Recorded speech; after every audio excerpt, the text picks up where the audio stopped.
Bizimkisi bir aşk hikayesi, siyah beyaz film gibi biraz.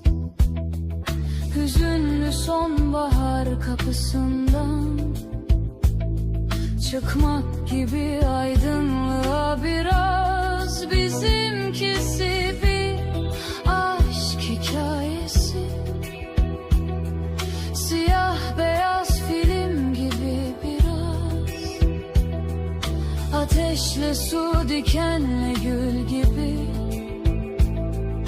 Bizimkisi roman gibi biraz. Bu güller senin için, bu gönül ikimizin. Hiç üzülme, ağlama, sen gülümse daima. Bu güller senin için, bu gönül ikimizin.